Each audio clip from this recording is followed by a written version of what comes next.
tutorial guys sa ganitong video. Una, gawa ka muna ng video. Acting ka lang na parang hindi ka makalusot kasi may nakaharang. Tapos lumundag ka na parang nakalusot ka na. Punta ka na sa CapCut, new project, at hanapin mo yung video na ginawa mo. Tapos i-add mo. Tusukin mo para pumuti. Tapos hanapin mo yung freeze. Pag naka-freeze na siya, hanapin mo naman yung papalabas ka na sa pintuan.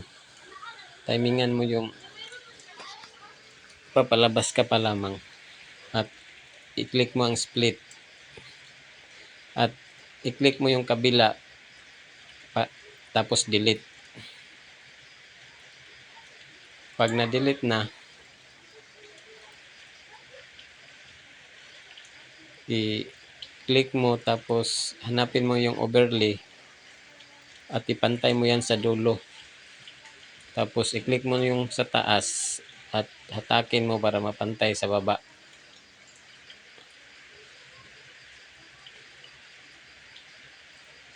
Yan, pag nakapantay na siya,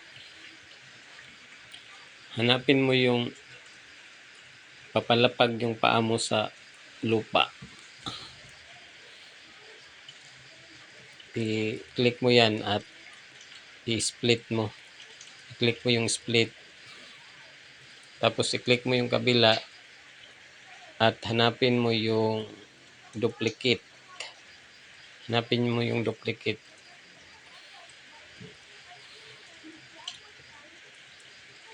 Pag naka-duplicate na siya, hanapin mo yung papatalon ka pa lang.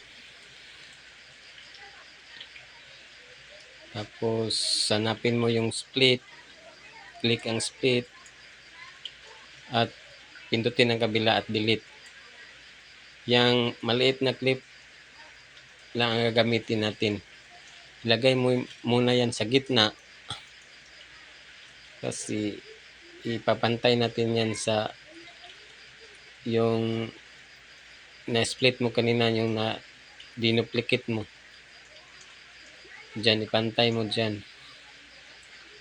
Kaya i-click mo yung na-duplicate mo at hanapin mo yung animation, combo. At hanapin mo yung smartphone, yung hindi naka-pro. Kasi pag pro, may bayad. Yung hindi naka-pro lang yung gagamitin natin. Tapos ilagay mo yan sa gitna para ipantay mo sa pintuan para maganda tignan yung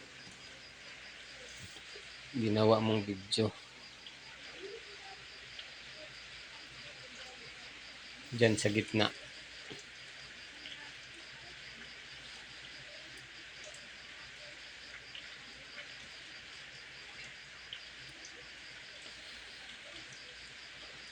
Tapos i-click mo yung maliit na clips at hanapin mo yung remove BG. Pindutin mo yung auto removal at hintayin na mag-check sa gilid. Tapos yung inalisan mo ng background, ipantay mo sa loob. Yung nasa loob ng cellphone. Ipantay mo dyan. I-play natin. Oh. Pa-timing na siya. Tapos, ikaw na bahala maglagay ng effects dyan. Screen record ko lang yan sa YouTube. Ipantay mo dyan sa baba. At i-click mo para pumuti at i-split mo kasi mahaba yan. Pindutin mo ang splice. Tapos lighten. At Ikutin mo lang yan para mapantay sa cellphone yung effects na nilagay mo.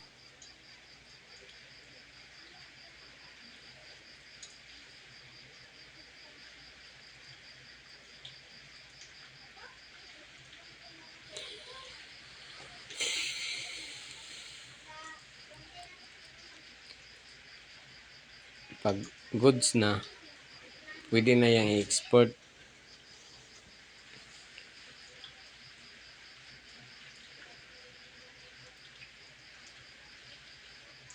I-play natin ulit.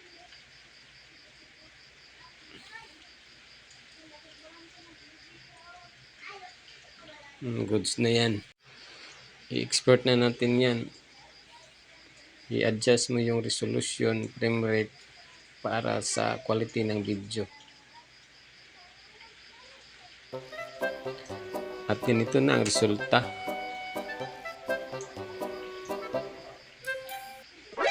NANI?!